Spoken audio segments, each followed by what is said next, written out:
ناظرین آداب، نمسکار، ست سری اکال۔ ڈی ڈی اردو کے خصوصی پروگرام پیغام ہند میں آپ کا خیر مقدم ہے۔ ناظرین، آج ہم ایک ایسی اہم شخصیت پہ بات کرنے جا رہے ہیں جو کسی تعارف کا محتاج نہیں ہے۔ چونکہ تعارف کا محتاج اس لیے نہیں ہے کہ مت سہل ہمیں جانو، پھرتا ہے فلک برسوں، تب خاک کے پردے سے انسان نکلتا ہے۔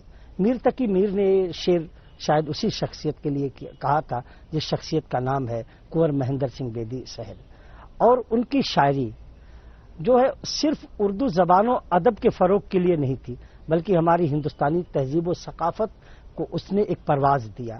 اور ہمیں اس بات کی خوشی ہے کہ ہم ایک ایسے اہم ممتاز اور معتبر شاعر پہ بات کر رہے ہیں جس نے ملک کی قومی یکجہتی پہ بھی شاعری کی، عشق اور حسن پہ بھی شاعری کی، اور انسانیت پہ بھی شاعری کی، اور ایک لمبی فہرست ہے۔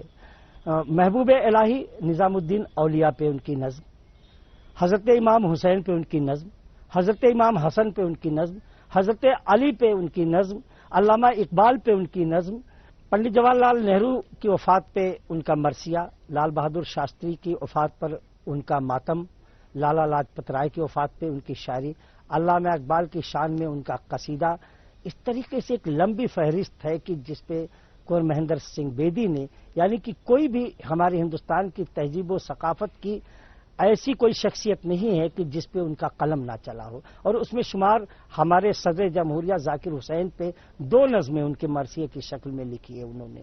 اور سب سے بڑا جو ان کی شاعری کا عروج ہے، جو پیغمبر رسول اللہ صلی اللہ علیہ وسلم مسلمانوں کے پیغمبر کہے جاتے ہیں، اس کو انہوں نے اپنے ایک شعر میں اس خوبصورتی سے ڈیفائن کر دیا کہ محمد صرف مسلمان کے نہیں ہے۔ ان کا کہنا تھا کہ عشق ہو جائے کسی سے کوئی چارہ تو نہیں، صرف مسلم کا محمد پہ اجارہ تو نہیں۔ ہزاروں سال نرگس اپنی بے نوری پہ روتی ہے، بڑی مشکل سے ہوتا ہے چمن میں دیدہ ور پیدا۔ کنور مہندر سنگھ بیدی سہر ایک ایسی شخصیت جو کسی تعارف کی محتاج نہیں۔ کنور صاحب کی شخصیت کا بیان کوئی آسان کام نہیں۔ وہ ایک عظیم شاعر، مصنف اور ادیب تھے، اور ان کا نام اردو کی دنیا میں سر فہرست ہے۔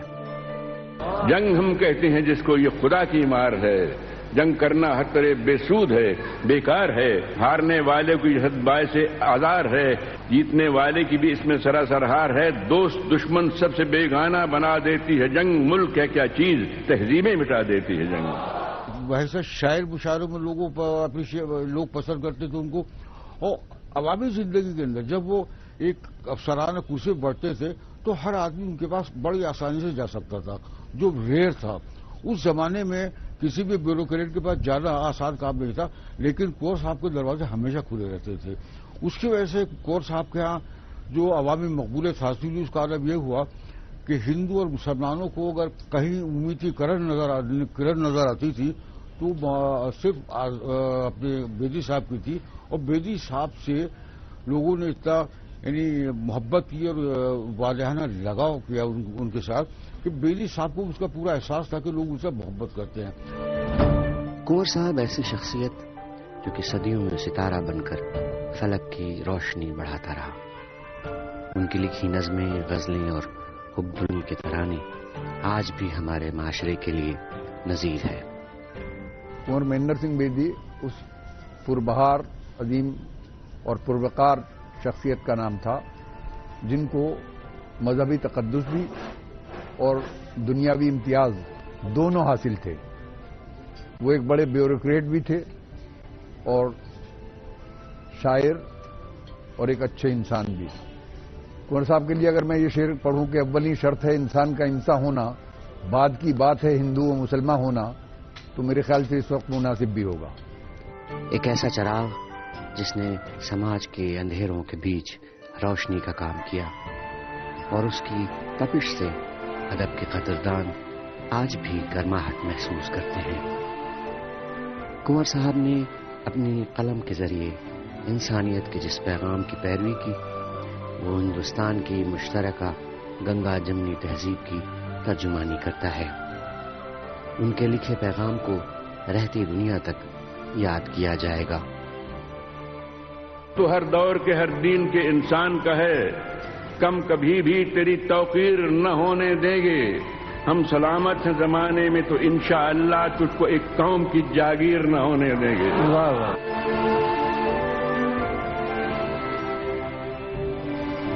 کمل جیت صاحب، کنور مہندر سنگھ بیدی سحر صاحب کی شاعری واقعی میں نیشنل یونٹی یعنی کہ آپسی اتفاق، قومی یکجہتی اور سیکولرزم کے لیے وہ بہت کچھ انہوں نے لکھا. تو آپ کو کیا لگتا ہے کہ آج کے دور میں بھی ویسی شاعری کی ضرورت ہے؟ انہوں نے جس طرح سے لکھا ہے اس شاعری کی ضرورت آج ہے، اور کہاں تک وہ ضرورتیں پوری ہو رہی ہیں؟ اس سے پہلے میں بتانا چاہتا ہوں جو انڈو پاکستان کی یونٹی کے لیے کہ جب ان کی ڈیتھ ہوئی تھی تو ہم کو جامع مسجد امام صاحب سے فون آیا اور پاکستان ایمبیسی سے فون آیا کہ جی کیا آپ ان کی کریمیشن تھوڑی ڈیلے کر سکتے ہیں، کیونکہ ہم لوگ کا یہ نماز کا ٹائم ہے، ہم سب چاہتے ہیں کہ ہم وہاں پہنچیں.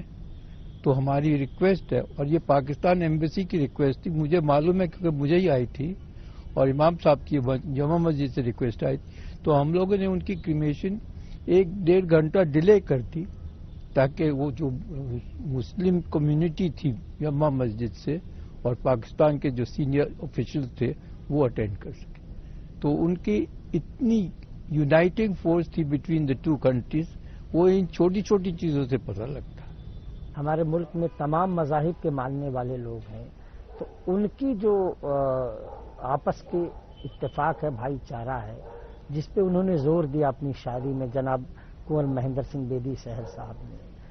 تو آج کی شاعری میں آپ کہاں دیکھتے ہیں کہ وہ کوششیں ہو رہی ہیں کہ نہیں ہو رہی ہیں؟ اتنی کوشش وہ نہیں ہو رہی ہے. آج کل زیادہ ہنسی مذاق کی شعر و شاعری ہوتی ہے اور لوکل ریلیشنز کی ہوتی ہے، لیکن جتنے پاورفلی، جتنی زوردار اس وقت ہے وہ نہیں میں دیکھ رہا ہوں آج کل. آج کل تو ایک ہی ہے، کچھ شعر و شاعری بھی کم ہو گئی ہے ٹو بی ویری فرینک. نہیں تو ایک زمانہ تھا جب جیمس فورڈ کلب میں کم سے کم 2-3 بڑے مشاعرے ہوتے تھے. سر شنکر لال مشاعرہ ہوتا تھا، انڈو پاک مشاعرہ ہوتا تھا، ڈی سی ایم کا ہوتا تھا. وہ آج کل ہوتے نہیں. اس لیے ایکسپوجر جو ہے وہ اردو شعر و شاعری بہت کم ہو گئی ہے، اور اس لیے یہ کہنا کہ وہ کیا ٹرینڈ ہے یہ وہی بتا سکتے ہیں جو کتابیں پڑھیں. لیکن اب کہاں ہے؟ کب میں جاتا ہوں، میں اردو زیادہ نہیں جانتا لیکن میں مشاعرے سب اٹینڈ کرتا ہوں، میں ایکسپوجر نہیں دیکھ رہا. اور اس لیے میرا خیال اردو زبان اتنی پراسپر نہیں کر رہی ہمارے ملک میں جتنی پہلے کر دی تھی. ایک ٹائم تھا، جب ایک زمانہ تھا جب ہم لوگ پیرنٹس، گرینڈ پیرنٹس سب اردو میں لکھتے تھے اور کوئی جانتے ہی نہیں تھے لینگویج. ہندی اور انگلش نہیں جانتے تھے لیکن اردو سب جانتے تھے. تو اس زمانے میں اردو کی امپورٹنس زیادہ تھی. ساقی صاحب، تب جو جناب بیدی صاحب کے زمانے میں مشاعرے کی محفلیں ہوتی تھیں اور آج بھی ہو رہی ہیں، بدستور دونوں محفلیں اس وقت سے آج تک جاری ہیں. ہم آپ سے 2 باتیں جاننا چاہیں گے. ایک تو آپ ایک ادیب اور شاعر کے نظریے سے کنور مہندر سنگھ بیدی کی شاعری کی خصوصیت کیا تھی، اور دوسری یہ جاننا چاہتے ہیں کہ تب جو مشاعروں کی محفلیں ہوتی تھی، بیدی صاحب کو سننے کے لیے ایک ہجوم صرف مشاعرہ نہیں، مشاعرے کو کہتا تھا کہ بیدی صاحب کو سننے جا رہے ہیں. اور اس کا اعتراف فیض نے بھی پاکستان سے کیا، ہندوستان سے کیفی صاحب نے بھی کیا، اور تمام مجروح صاحب نے بھی کیا. بلکہ فیض نے تو ایک شعر بھی ان سے مانگ لیا تھا اپنی غزل. ہاں، ایک شعر فیض صاحب نے مانگا تھا کہ یہ شعر ہمیں دے دیجیے. اور کیفی صاحب بڑے ان کے مداح تھے، مجروح سلطان پوری صاحب. تو کیا وجہ تھی کہ اس وقت مشاعرے کو چھوڑ کے لوگ شاعر کے جانب بھاگتے تھے؟ اب لوگ جانتے نہیں کہ شاعر کون ہے، اب مشاعرے میں جاتے ہیں. تو 2 باتیں، ایک تو بیدی صاحب کی شاعری کی خصوصیات، اور دوسرے اب مشاعروں کے محفلوں میں اس طریقے کے شاعر کیوں نہیں آتے؟ ایک تو جی اس وقت جو ہے معیاری شاعری نہیں ہو رہی بالکل. میں اپنی ذاتی صرف بتاتا ہوں کہ ایک زمانہ تھا کہ مشاعرہ لدھیانہ میں ہو رہا ہے، مشاعرہ امبالہ میں ہو رہا ہے، مشاعرہ جلندھر میں ہو رہا ہے، دلی میں تو ہے ہی، جہاں بھی ہو رہا ہے میں وہاں پہنچتا تھا، اتنا شوق تھا مشاعرہ سننے کا.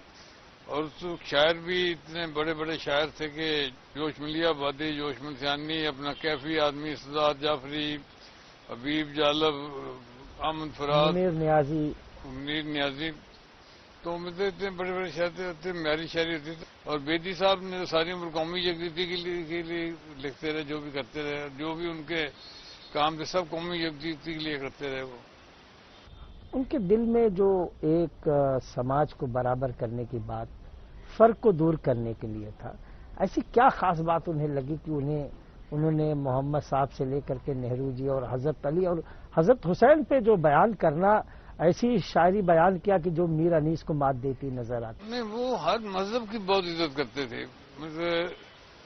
مطلب وہ اسلام سے بھی محبت کرتے تھے، وہ کرشن جی کی بھی بہت تعریف کرتے تھے، یسوع مسیح کے بارے میں بہت اچھا لکھتے تھے.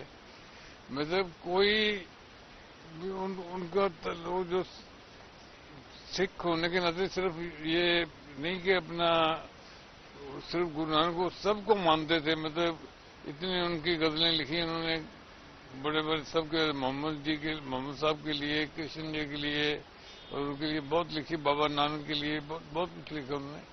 اسدجیت سنگھ صاحب، کنور مہندر سنگھ بیدی شہر صاحب نے ہندوستان کی فلموں میں بھی ان کا دخل رہا ہے، اور انہوں نے کئی فلمیں پنجابی میں بنائی، اور ایک فلم انہوں نے ہندی میں بھی بنائی، چرن داس. پنجابی میں تو ایک فلم کے ہیرو بھی بہت معروف سنیل دت صاحب رہے ہیں. ان کی فلموں کے بارے میں تفصیل بتائیے، اور قومی یکجہتی سیکولرزم کا کیا رول رہا ان فلموں میں؟